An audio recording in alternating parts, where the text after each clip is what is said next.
Under the high arches of the old stone church, sunlight streamed through stained glass windows in a kaleidoscope of reds and blues, casting its glow over the gathered congregation.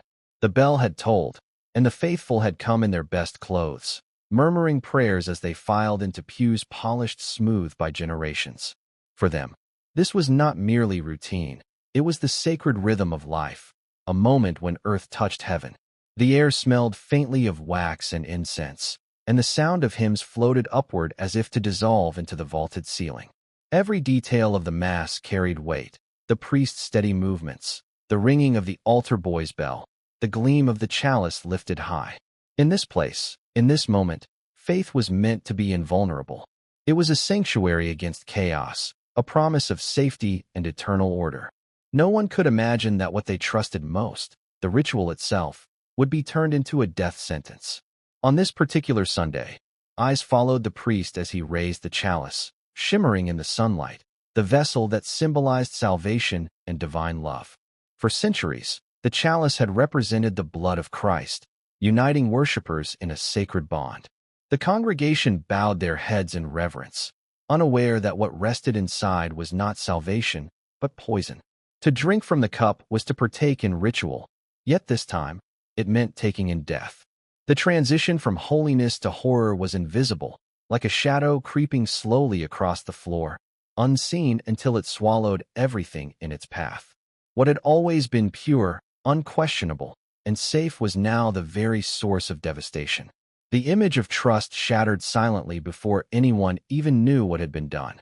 Among the quiet figures moving about the church was one no one paid attention to. She blended easily into the background, the way a servant is meant to. For the priests, for the congregation, she was part of the furniture of faith, useful, humble, silent. She polished, she carried, she fetched.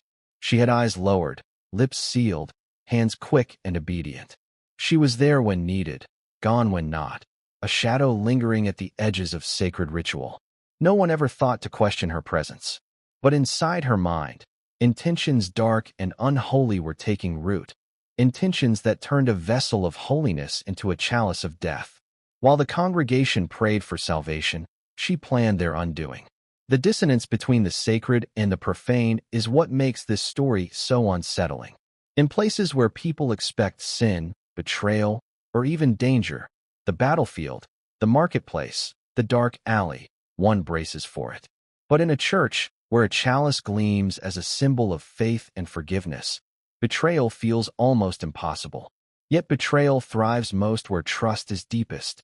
She understood this truth intimately. She knew no one would question what was placed on the altar. She knew that the priest himself, bound by centuries of ritual, would lift the cup high, trusting without hesitation that its contents were safe. She knew the congregation, devout and unsuspecting, would follow without doubt. It was in this very trust, this unquestioning faith, that her power took root. The church on that day was not a battlefield, yet it would soon become one. The enemy was not visible, not armed with sword or musket, but with powder, liquid, and calculation. The servant girl's weapon was not swung in rage, but slipped in silence, unnoticed by the eyes of the holy. And unlike the battlefield, where blood and screams announced death, here death would come slowly, creeping from within, as poison turned prayer into agony. What began with bowed heads and whispered amens would end with collapsing bodies and cries echoing off the stone walls. The sacred order of ritual was about to be consumed by chaos, and the congregation would not know until it was too late. This was not simply a crime of murder, but a crime against faith itself. The chalice symbolized unity. Now it was desecrated.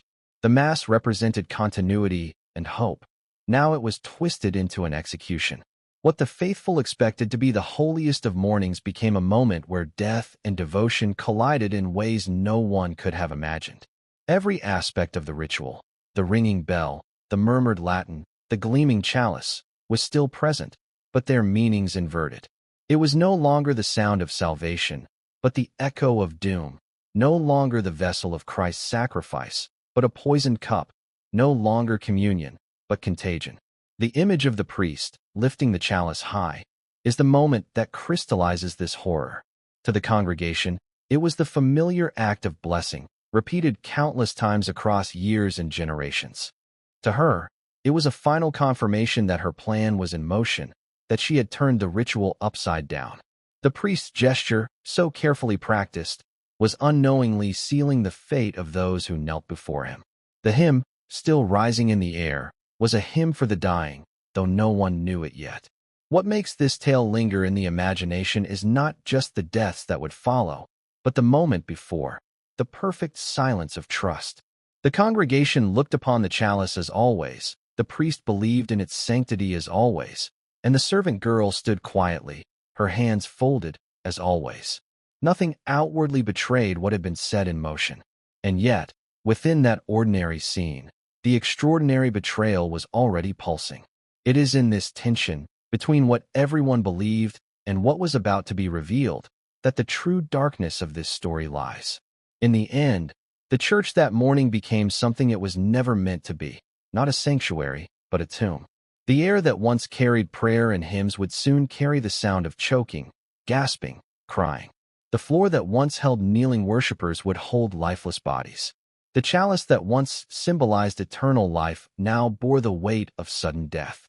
And at the center of it all stood a servant girl, silent, almost invisible, whose hand had tilted the balance between faith and fear forever. She had been born into a world where her place was decided before she even opened her eyes.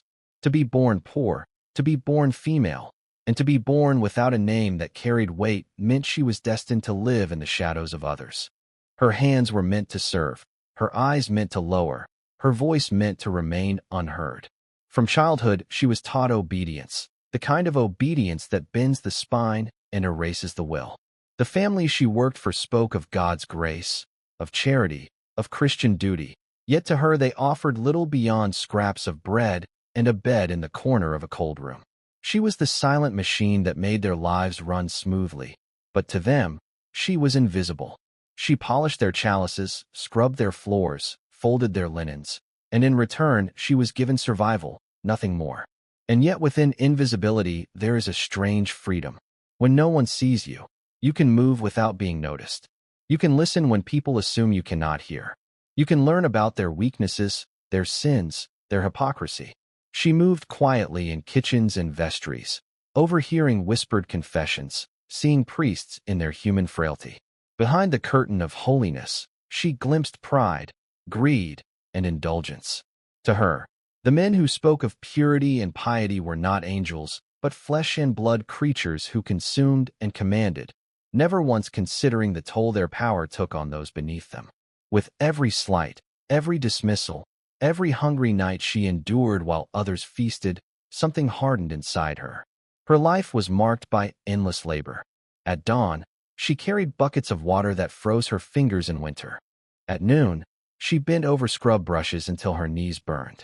At dusk, she stood in kitchens filled with smoke, her body aching while the priests and their guests laughed at tables heavy with roasted meats and golden wine. And when the meal was done, when the laughter had faded, she cleaned in silence, alone among dirty plates and empty chalices. It is here that bitterness took root, in the contrast between what she endured and what they enjoyed. To them, she was a servant. To herself, she was a prisoner sentenced to serve life in chains made not of iron, but of duty. There were rumors, whispered in alleys and among other servants, that she had once known love. Perhaps a farm boy, perhaps a fellow servant. But if love had ever touched her, it had left quickly, burned out by poverty and cruelty. In its place grew a darker companion, resentment. Resentment is quieter than rage, more enduring than grief. It waits. It accumulates like poison in the veins, slow but certain. And in her, it became a second pulse, a rhythm beneath her heart. When she looked at the chalices she polished, she no longer saw sacred vessels. She saw symbols of everything denied to her: wealth, beauty, respect, power. She saw men lift those vessels high, speaking of sacrifice, while she herself lived a life of unending sacrifice with no honor, no recognition, and no reward. The irony was not lost on her. The chalice, meant to be a vessel of salvation, was polished daily by her hands, hands rough from labor, hands that no one kissed or blessed, hands that no one regarded as holy. Every time she set it down, gleaming and perfect, she thought of how fragile trust really was. All it would take was a pinch of powder, a drop of liquid, and the object they revered would become their undoing. The thought lingered in her mind like a shadow at first, distant, unformed. But shadows grow and fed, and with each passing year of servitude, that thought became less a fantasy and more a plan. Society saw her as meek, docile, incapable of more than sweeping floors and obeying orders. But beneath the mask of obedience lay a mind sharpened by suffering. She remembered insults, hoarded grievances, and replayed injustices in the silence of her nights. The world had not given her power. She would take it in the only way she knew how. When the priests looked at her, they saw someone too lowly to threaten them, too bound by fear to rebel. This blindness would be their undoing. They never realized that the same hands which scrubbed their chalices could also taint them. And yet, to understand her fully, one must not only see the resentment, but also the loneliness. Isolation eats away at the soul. She had no confidants, no family nearby, no one to recognize her pain. In a society where a servant's suffering was invisible, she became invisible even to herself. When no one sees you, when no one values you, it becomes easier to justify the unthinkable. Why should their lives be sacred if hers was not? Why should their rituals be pure if her existence was steeped in degradation? She lived in a world where her suffering had been normalized, where her body was consumed by labor and her spirit by silence. In that context, the act she would commit was, in her mind, less a crime than a balancing of scales. Her psychology was a battlefield between crushed hope and seething resentment. On one side stood the voice of resignation: serve, endure, disappear. On the other stood a darker whisper: strike, avenge, destroy. In the silence of her daily chores, that whisper grew louder. Each insult added weight to it. Each day of hunger, each night of cold, each sneer from the men she served became fuel. Until one day, it no longer felt like a whisper, but like destiny. And so she waited, her face expressionless, her hands busy, her body bent in obedience, while her mind sharpened the thought like a blade. In the eyes of the congregation, she was still the same servant girl, humble, silent, a shadow. But shadows conceal, and hers concealed a truth darker than anyone could imagine. She had already crossed the threshold in her mind, and once the thought is entertained long enough, it ceases to be a thought and becomes an intention. The servant girl who scrubbed chalices by day had already decided that one day those chalices would carry more than wine. They would carry retribution. The morning of the Mass began like countless others. The church doors opened with their familiar groan, and townspeople filed in, their voices hushed, their steps softened by reverence. Women clutched rosaries, children tugged at their mothers' skirts. Old men leaned on canes as they shuffled toward their accustomed pews. The smell of incense hung in the air, mingling with the faint chill of stone. Candles flickered against the walls, their trembling flames casting long, shifting shadows. From the choir loft, the first notes of the hymn rose, thin and pure, swelling into the vaulted ceiling as if it could reach heaven itself. For all who gathered that day, this was routine, comforting, holy, unchangeable. None among them suspected that this ordinary morning was about to become their last. The priests moved with practiced grace, each step and gesture part of a ritual refined through centuries. They spoke their prayers in Latin, words few among the congregation fully understood, but all felt their weight. When the chalice was uncovered and prepared, heads bowed. It was an act repeated countless times, a moment so familiar that no one could imagine it becoming anything else. And yet, beneath its gleam, the transformation had already begun. The servant girl had done her work in silence. No one had noticed her hand earlier, moving with the same care it always had, polishing and preparing. But this time, she had not only polished, she had altered. Into the sacred vessel she had slipped something unseen, something that could not be prayed away or blessed into purity. The congregation knelt. The first part of the service passed in peace, filled with chants, blessings, and scripture. There was a serenity that cloaked the room, the kind that convinces people that all is well, all is safe, all is holy. The priest lifted the chalice, golden and glowing in the light that streamed through stained glass. A hush fell over the church, broken only by the faint crackle of candles. It was a moment of pure trust.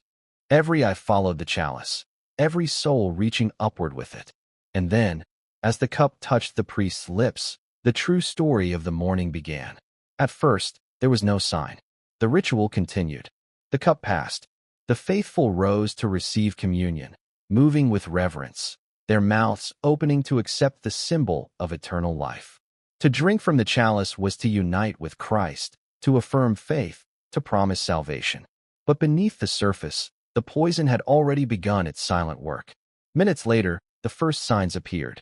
A cough that would not subside, a hand pressed to his stomach, a sudden pallor creeping across a woman's face, a child clutching at his throat, his hymnal slipping from his grasp. Confusion rippled through the congregation as heads turned and whispers began. At first, it seemed like coincidence, someone fainting, someone unwell. But soon the coincidence grew into pattern, and the pattern became undeniable. The sacred silence fractured with cries. A man stumbled forward, collapsing against the wooden pews with a groan. A woman fell to her knees, her rosary clattering to the floor as she convulsed. Another clutched her chest, gasping for air, her prayers turning into screams. The music faltered, the choir's voices stumbling as panic replaced harmony. All at once, the church became chaos. People shouted, chairs scraped against stone, bodies surged toward the doors in frantic desperation. But for many, there was no escape. Their legs buckled beneath them before they reached the exit, their bodies crumpling to the ground where they had once knelt in prayer. The priests themselves were not spared. The celebrant, who had lifted the chalice so proudly only moments before, now bent forward, clutching his stomach, his face contorted with pain. His voice, which had so recently proclaimed blessings, broke into groans. His hands trembled as he tried to steady himself on the altar, knocking over the very vessel that had betrayed him.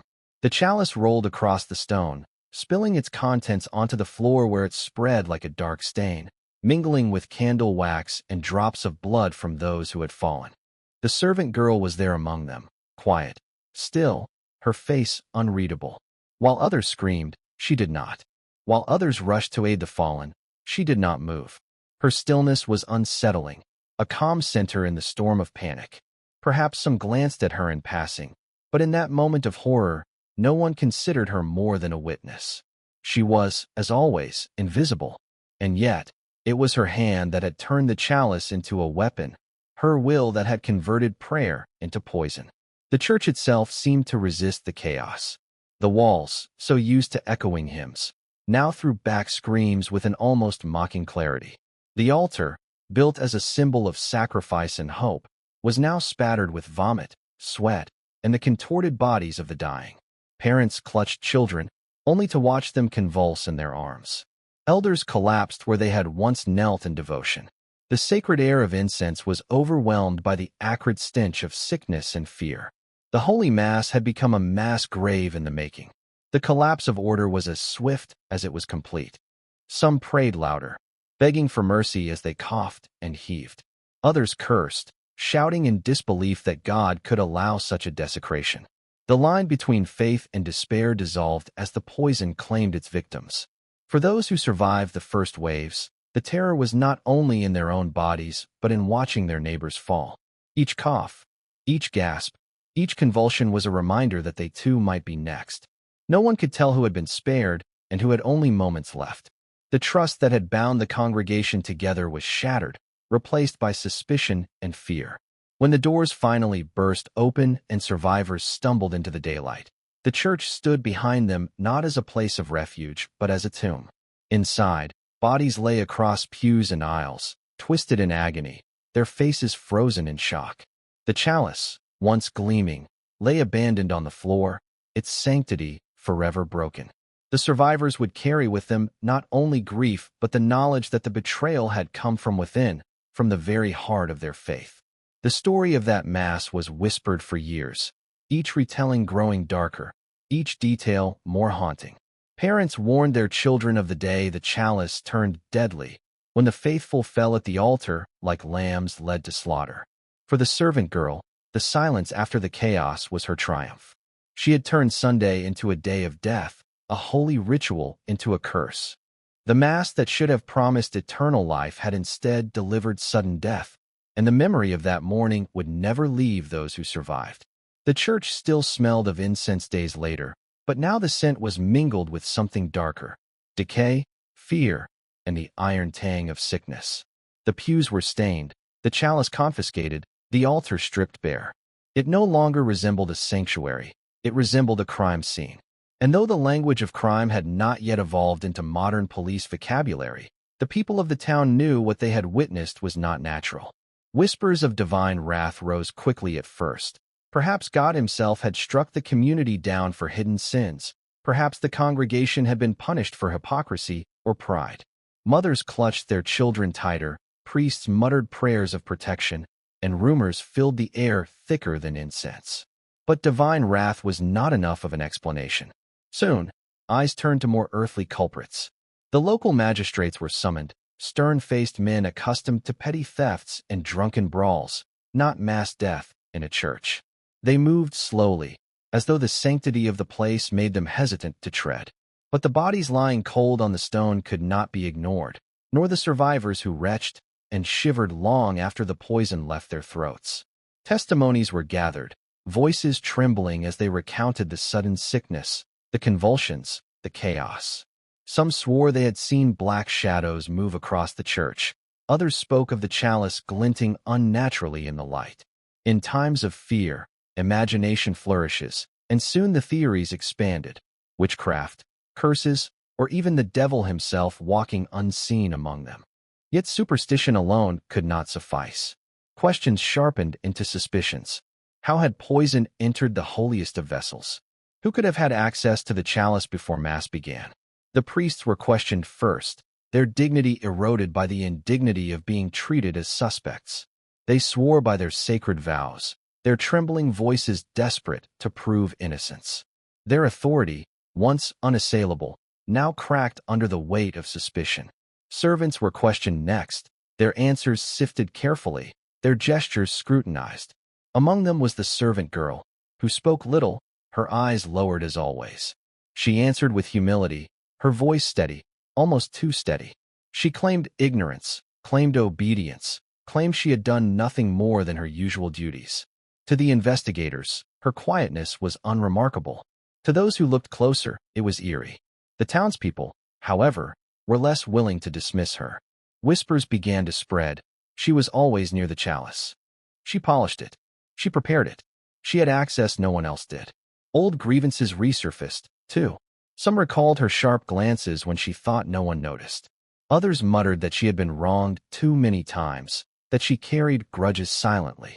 And still others, eager to believe in a scapegoat, pointed fingers at the easiest target: a poor servant, invisible enough to be overlooked, but visible enough to carry blame.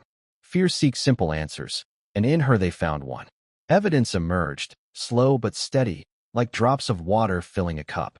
In her quarters were found small vials, powders of suspicious origin, substances used for cleaning but also, in the right mixtures, for killing. Witnesses recalled seeing her in storerooms where she had no duties, near herbs and chemicals meant for healing, but equally capable of harm. She had knowledge of their properties, passed down perhaps through older servants, perhaps through whispered lore. Suddenly, every ordinary act of hers seemed sinister. Every hour she had spent polishing chalices and goblets was reimagined not as duty, but as rehearsal. The investigators pressed harder. Her answers remained simple, but the more she insisted on innocence, the more she appeared calculated. There was no trembling in her voice, no tears, no outward show of grief for the dead. Where others wailed and prayed, she stood still, hands folded neatly, eyes lowered. That composure unsettled even those who wanted to believe her. Was it innocence, or was it the calm of someone who had already prepared for this moment? And yet, not everyone was convinced. Some argued that it was impossible for one girl to have orchestrated so much devastation. Others feared the truth was darker still, that the priests themselves had been targeted by rivals, that the church was at the center of a conspiracy larger than the town. But against these theories stood the undeniable fact: the chalice had passed through her hands. She had been the last link in the chain before the Mass began. As days turned into weeks, the atmosphere of the town grew heavier. Every cough was suspected as poison's aftermath, every unfamiliar face eyed with hostility. Families locked their doors, food and drink were tested with paranoia, and faith in the sanctity of the church wavered. The building once thought safest now stood as a reminder of betrayal. And in the center of this storm, the servant girl was pulled tighter into the web of suspicion. Her invisibility, once her greatest shield, now worked against her. If she had lived unseen, who knew what else she had hidden? Finally, the authorities decided that silence and suspicion could no longer suffice. She was arrested, her wrists bound, her body dragged through the same streets where she had once walked unnoticed. The crowd gathered, eyes burning with a mixture of fear and fury. They spat accusations, shouted curses, hurled stones not yet heavy enough to wound but sharp enough to sting.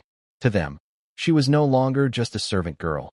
She was a specter, a witch, an enemy who had desecrated their faith and murdered their kin. The church may have been turned into a tomb, but the trial would turn her into a spectacle. The investigation had begun in fear and ended in accusation. Whether guilty or not, her fate was sealed long before the trial's first words were spoken. For the community to heal, for their faith to be mended, someone had to pay. And in the shadows of grief and anger, the servant girl became that someone. The trial was not just a legal proceeding. It was theater, a public ritual meant to restore order after the sacred had been shattered. From the moment the servant girl was brought into the courthouse, bound and pale against the sea of hostile faces, it was clear she was not merely on trial for poisoning a chalice. She was on trial for desecrating faith itself, for turning Sunday Mass into a graveyard, for taking what was holy and making it monstrous. Every eye followed her as she entered, some burning with hatred, others wide with horror, still others brimming with curiosity. People had traveled from neighboring villages just to witness her fate. It was said that to see the poisoner of priests was to look directly at the face of evil, or at the very least, at the face of a woman who had defied the order of the world. The courtroom itself seemed to absorb the drama. Heavy wooden benches groaned beneath the weight of the crowd. Candles flickered in iron sconces, throwing shadows across the faces of judges, priests, and townsfolk alike. The air smelled of wax, sweat, and anticipation. At the center stood the accused, a figure small, thin, and unremarkable, yet charged with acts so extraordinary that her ordinariness only made them more chilling. She did not cry. She did not scream. She stood still, her hands clasped, her head slightly bowed, as if she were once again in church. That composure unnerved those who watched. Was it guilt hidden behind a mask, or innocence steeling itself against injustice? The charges were read aloud with a gravity that turned words into weapons. She was accused of murder, sacrilege, conspiracy with the devil, and the deliberate profaning of holy sacraments.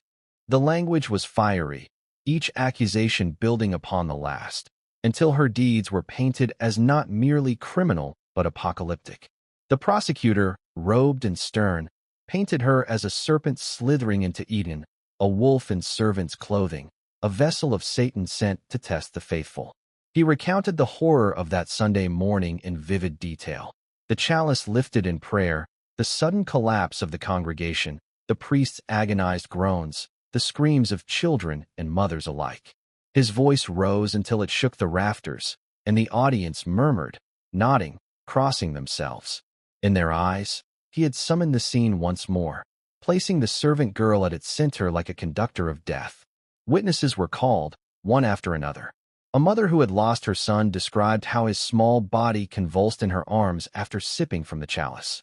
Her voice cracked as she spoke, her grief turning to fury as she pointed at the girl, demanding justice.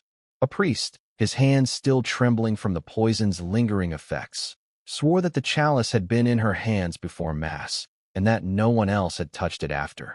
Other servants whispered about her strange silences, about vials of powders they had seen among her belongings, about looks they had once dismissed as ordinary, but now recalled as sinister. Each testimony, whether fact or rumor, became another nail in her coffin. The defense was feeble, almost token. A few spoke on her behalf, suggesting that she had been a victim of circumstance, a girl whose life had been shaped by cruelty and poverty. They hinted that perhaps she was a scapegoat, that the truth might be more complicated than the crowd wanted to hear. But their words were drowned in the swell of outrage. For every attempt to humanize her, another witness rose with fresh accusations. Another survivor with trembling voice described the agony of poison burning through their veins. The town did not want complexity. They wanted clarity, vengeance, and closure. Throughout it all, the servant girl remained a figure of unsettling calm. When asked if she had poisoned the chalice, she did not break into sobs or throw herself at the mercy of the court. Some accounts say she denied it, softly, steadily, never once raising her voice. Others claim she smiled faintly, as though she carried a secret no one else could comprehend. A few swore that her eyes flickered with pride, that she wanted them to know what she had done. Whether true or rumor, such stories spread like fire, further cementing her as a figure of dread. The ambiguity of her demeanor became as damning as any evidence. The trial became more than judgment. It became spectacle. People craned their necks to glimpse her every movement, gossiping in whispers about whether she had made a pact with Satan, whether she had mixed the poison herself or learned the art from witches. The atmosphere was less that of a courtroom than of a cathedral of vengeance. Every word, every glance, every breath carried the weight of both law and faith. To acquit her would have meant admitting that the church itself had failed to protect its flock. To condemn her was to restore the illusion of order, to prove that evil had a face and could be punished. At last, the verdict was pronounced, guilty on all counts. The word echoed like a bell tolling for the dead. The crowd erupted, not in relief, but in righteous fury, a storm of approval that shook the walls. Some wept, some shouted thanks to God, some demanded that her punishment be swift and merciless. The servant girl did not flinch. She stood as she had throughout, silent and still, as if she had known from the beginning what her fate would be. Her sentence was to die, not only as a criminal but as an example, her execution a warning carved into the memory of all who had witnessed the poisoning of the chalice. As she was led away, shackled and small beneath the gaze of hundreds, one truth lingered in the minds of all. Whether she was a monster born of her own will, or a monster created by years of neglect and servitude, she had forever changed their world. The trial had given them their answers, but it had not lifted the shadow that hung over the town. The chalice would never again be only a symbol of salvation. It would always carry the memory of poison, of death, and of the servant girl who turned a holy ritual into a nightmare. Beneath the surface of every dark historical crime lies a question far deeper than who, when, or how. It is the question of why. Why would a servant girl, raised in the shadows of poverty and obedience, turn her hand toward an act so profane, so unthinkable, that it shook both church and community to their core? To understand her crime is not only to look at the act itself, but to examine the storm of forces, psychological, social, and spiritual, that shaped her. In the echo of poisoned chalices and dying breaths, we must peer into the hidden recesses of her mind and ask, what makes a killer? From the very start, her life had been marked by invisibility. Servants in her time were not people so much as tools, fed enough to work, beaten enough to obey, and forgotten when their use was over. They lived beneath notice, their names remembered only when whispered in scandal. For many, such invisibility crushed the spirit. For her, it may have ignited something else, a quiet fury, the desire to be seen, to assert herself in a world that refused to acknowledge her humanity. Psychologists today call this kind of rage the revenge of the overlooked, a phenomenon where years of humiliation fester into something explosive. Yet invisibility alone does not explain the leap from resentment to poison. The act was deliberate, precise, and cruelly symbolic. Poison is not the weapon of the impulsive. It is the tool of the patient, the calculating, the one who wishes to kill quietly, leaving mystery and fear in her wake. By choosing the chalice, she ensured not just death but desecration. It was not merely the bodies of priests and parishioners that she attacked, but the sacred trust between the congregation and the sacrament itself. That choice hints at something deeper than anger. It suggests she wanted to wound the very idea of holiness, to drag divinity down into the same mud where she had lived her life. Was it madness? Some whispered it was. In later retellings, villagers described her as having strange eyes, or moments of eerie calm that unsettled even those closest to her. Madness was the easiest explanation for such horror, a way of saying she was not one of us, but a creature apart, a vessel of evil or a mind shattered beyond repair. Yet if we listen closely to the details of her act, it seems too precise, too symbolic, to be dismissed as mere insanity. If madness played a role, it was not chaos but cold focus, a narrowing of the world until only vengeance and sacrilege remained visible. Others suggest her motives lay in power, in a life where she was powerless in every other respect, unable to choose where she lived, what she ate, whom she served. This act gave her ultimate control. With a pinch of powder, she held in her hands the fate of the priest, the congregation, the entire sacred order of Sunday morning. For once, she was the arbiter of life and death. That sense of control, intoxicating and terrible, may have been worth more to her than freedom itself. Psychologists call this the God complex of killers, the thrill of becoming judge, jury, and executioner in a single breath. And yet, there is another layer, one more unsettling than the rest. Some argue she was not only seeking revenge or power but was, in her own twisted way, making a statement. Poisoning the chalice was not just a crime against individuals. It was a symbolic act against the institution of the church. In an era where priests held authority not only over souls but over daily life, striking them at the altar was a way of attacking the very structure that had kept her bound. Perhaps she believed that by making the chalice deadly, she was exposing the fragility of the faith that had ignored her suffering. Perhaps, in her own mind, she was not merely a murderer but a messenger, forcing the world to see what it had long refused to confront. The ambiguity of her psychology leaves her story suspended between categories. Was she a cold-blooded sociopath, incapable of empathy, who found satisfaction in suffering?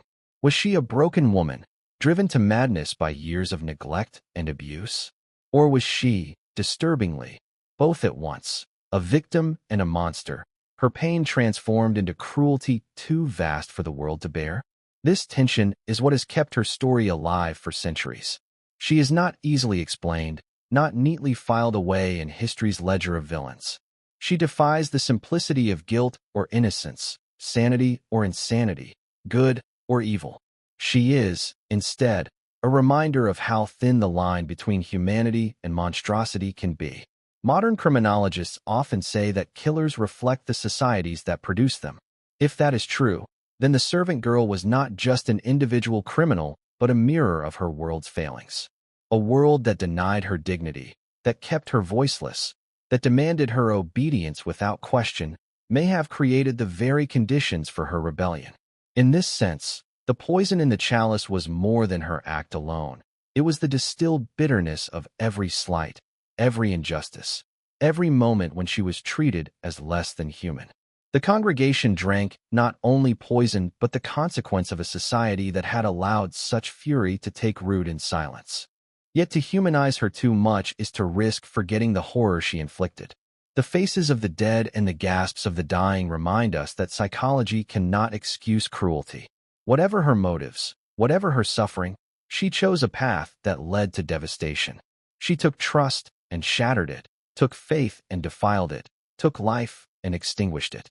That duality, the possibility of understanding her, yet the impossibility of forgiving her, creates the chilling fascination that lingers in her tale. In the end, the servant girl remains an enigma, a figure both pitiable and terrifying, both victim and villain. She invites us to stare into the abyss of human psychology, to recognize how pain can curdle into violence, how invisibility can sharpen into vengeance, and how even the humblest hand can deliver death when armed with enough bitterness.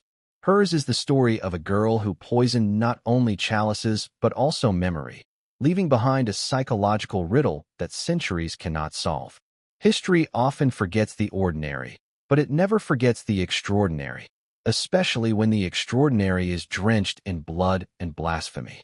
The servant girl who poisoned the chalices did not simply die with her sentence. Her story outlived her body. transforming into a legend that unsettled the faithful for generations. In villages and towns beyond her own, whispers carried her name like a curse, until she ceased to be a person at all and became a symbol, the girl who turned the house of God into a tomb. Her execution may have silenced her voice, but it did not silence her memory. If anything, it gave it wings. The church worked hard to contain the scandal, but the wound ran too deep. Even after the chalice was scrubbed and sanctified, even after new masses were held to cleanse the spirit of the altar, there were always those who could not kneel without remembering. Parishioners would glance sideways at the cup, their hands trembling as they received communion. Some refused the wine altogether, convinced that the devil's poison still lingered inside, invisible but eternal. Priests preached against doubt, but the shadow of her act clung to every sermon, a reminder that even the holiest symbols could be defiled. Faith itself had been tested, and though it survived, it carried the scar. With time, her story slid from court records into folklore. To some, she became the embodiment of sin, a warning whispered to children about what happens when servants or women forget their place. Tales exaggerated her cruelty, claiming she laughed as people died, that she mixed her powders under the moon with witches, that she drank blood instead of wine. These versions stripped away her humanity, turning her into a monster so that communities could distance themselves from the uncomfortable truth that she had once been one of them. The legend became bigger, darker, easier to pass down around firesides and in sermons, where the moral was always the same. Beware disobedience, beware pride, beware women who think beyond their station. Yet in other tellings, the story bent in a different direction. Among the oppressed, she was sometimes remembered less as a monster and more as a symbol of rebellion. The servant girl who struck at priests, who humiliated the church in its own sanctuary, became a figure of dark admiration. Some whispered that she had exposed the hypocrisy of holy men, that her poison was not just a crime, but a revelation. In these circles, she was less a demon and more a martyr to anger, proof that even the lowest could shatter the mighty if pushed far enough. This duality, monster in one tale, rebel in another, ensured that her memory remained complicated, unresolved, and enduring. Centuries later, historians picking through dusty archives find themselves confronted with the same puzzle. The official documents, written by church scribes and court clerks, paint her as a creature of malice, an example of moral corruption. But between the lines, scholars sense another possibility: a young woman trapped in a life of servitude, carrying silent wounds until they spilled into violence. Was she wicked, or was she broken? Did she seek power, or merely vengeance? Each interpretation reflects more about the one telling the story than about the girl herself. And so she lingers in a liminal space, not only a figure of history, but of projection, a mirror for society's fears and failures. Her legacy even influenced the way poisoners were understood in later centuries. Whenever a woman was accused of poisoning, comparisons to the Chalice girl would resurface, her name invoked as the archetype of feminine treachery. Courts and clergy alike remembered her as proof that evil could wear the face of the meek, that piety could mask a viper's strike. In this way, her story outlived her in law as much as in lore, shaping the suspicions and prejudices that haunted women accused of similar crimes. She became a kind of eternal precedent, a ghostly witness summoned to every trial where poison was discovered. And then there is the folklore that strays from history altogether, the tales that clothe her in supernatural trappings. Some say her restless spirit still wanders the ruins of old churches, tipping over chalices, turning wine bitter, striking down the faithful with sudden sickness. Others insist she became a consort of the devil, her soul claimed in exchange for the deadly powders she used. These stories, as fanciful as they may be, reveal something important: the human need to explain what is unbearable through myth. By turning her into a ghost, a witch, or a demon, communities could continue to tell her story without ever facing the human pain and anger at its core. Today, when her tale resurfaces in history books or documentaries, it carries with it all these layers: the official records of her trial, the legends spun in fear, the whispered admiration of the oppressed, the ghost stories told by candlelight. She exists not as one truth, but as many, each one colored by the anxieties of the teller. That is the true legacy of her crime. It forced people to look at the fragile boundaries between faith and fear, obedience and rebellion, humanity and monstrosity. And perhaps that is why her story still unsettles us now. In her, we see both the darkness of murder and the desperation of the forgotten. We see how violence can spring not from power but from powerlessness, how the invisible can demand to be seen in the most horrifying ways. Her chalice was filled not only with poison, but with centuries of unresolved questions about justice, faith, and human cruelty. The servant girl is gone, her bones long turned to dust, her name perhaps lost to time. But her shadow remains. It lingers in the cautionary tales, in the unease of congregations, in the history of women accused of wielding poison. She reminds us that history is never just dates and deeds. It is wounds and whispers, scars and stories. And some stories, especially the darkest, refuse to die.